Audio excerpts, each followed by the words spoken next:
So I've been using Android since 2010. And as a tech nerd who has a lot of opinions about everything about technology, Android almost became a part of my identity. As an Android user, I never cared about what innovation was happening on iOS side. It seemed like iOS was playing catch up with Android, but today I got this delivered to me. I'm finally switching to an iPhone 11 as my daily driver. I've never bought an iPhone in my life. I've had a few loaner iPhones from friends such as this iPhone 6s, but I've never bought a new iPhone before this. And in my experience, it doesn't feel all that different. Almost all phone boxes are pretty much the same solid boxes with minimal design and minimal clearance between the lid and the box, so you can do this. So this video I'm making to answer a few questions. So why this iPhone? And why now? Well, what can I say? iOS caught my attention. Actually, iOS caught my attention when they first announced shortcuts on iOS 12, but it was so underpowered that I brushed it off as another catch-up move from Apple. But in iOS 13, I was genuinely intrigued by shortcuts. It allowed for parameters, third-party integration with shortcuts. I even tried it on an old iPhone 6s Plus just to not like it and move back to my Android world, but then I bought an iPad. When I first got this iPad, I wasn't planning on doing a lot of automation on it, but I started listening to podcasts from Rosemary Orchard, David Sparks, Christopher Lawley, and other automation enthusiasts on the iOS platform. What I learned from listening to all these people and using shortcuts on my own iPad is the fact that although Android is a better platform for automation, the third-party app developers have never embraced the ability to automate on Android. While on iOS, almost all power user apps started donating actions to shortcuts, making it a more viable platform for people who like to tinker around with their devices. Never in the last however many years iPhone has been out and competing against Android, I thought I would say that. While all of this is happening, I had a Verizon Pixel 2 XL, where I realized if you have a Verizon version of Pixel 2 XL, it does not allow you to change the ROM, unlock the bootloader, or even root the device. That was the same case with my AT&T Galaxy S9, and with that, Android didn't really offer me anything unique anymore.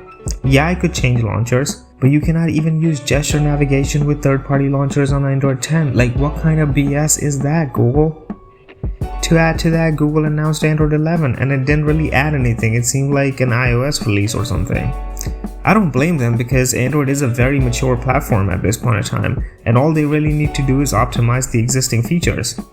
Having said that, Google also released a list of features that an OEM like Samsung or LG could choose to completely ignore when they push Android 11 to their devices.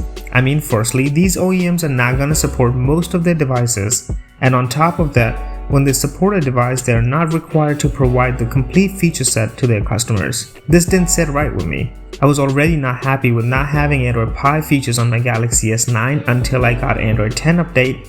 This just made me feel that Google doesn't necessarily want to solve the fragmentation problem. And you might be wondering, why now? Android has been fragmented for like 100 years now. What is so different now, and why is it so bad now? Well, Android is still the same, and that is a part of the problem. But as a consumer, and not a fanboy, I can see iOS has none of these problems. Along with that, Apple just announced iOS 14, which features widgets and an app drawer. So I can finally move my most used apps to the bottom of this display and hide the unnecessary apps in the background, or app library, whatever they want to call it, which pretty much makes iOS an Android clone that just gets timely updates. This is the best time to switch to iPhone in my opinion. I still hate this notch and want to kill myself for financially supporting this atrocious engineering mishap that could only be justified by lazy engineers. Don't give me any BS about how this was needed because of Face ID.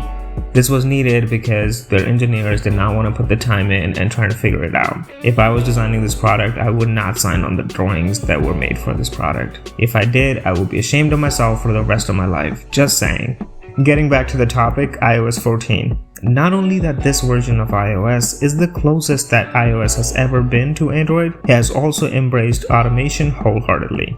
You can run shortcuts at any time of the day without any input from the user. The things that I will miss from my Android device are not necessarily something that I use on a daily basis, but they're definitely huge for me.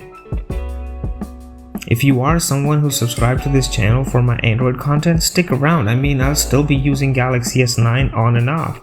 I love this device and I still use it for Samsung decks. My next video is about automatically time tracking on Android. Having said all that, I want to still mention that I'm not bashing Android in a grand scheme of things. Android is a great operating system, but so is iOS, and I'm saying at this point in time, the features iOS has chosen to focus on affect me more than what Android is trying to do with Android 11. Also, I'm not gonna say that I would never switch to Android again. I like technology, and I will appreciate anything worthy in my opinion irrespective of who makes it. Anyways, this was a very long rant on the state of Android and almost irrelevant to 90% of the people who buy phones for gaming, camera, and social media use. So if this video helped you in any way possible, I'll be amazed to be honest if it did. And you're still watching this video, well, first of all, thank you. And secondly, please hit the like button. You have to. I mean, if you're still listening to me, you better hit the like button. I also want to say that I really appreciate your support and I'm going to be putting a lot more effort into my channel from now on. And I hope you have subscribed and will be coming along for the ride. I'm trying to reach 1,000 subscribers before September and hopefully you will help me reach my goal. Thank you for watching. This is Geet.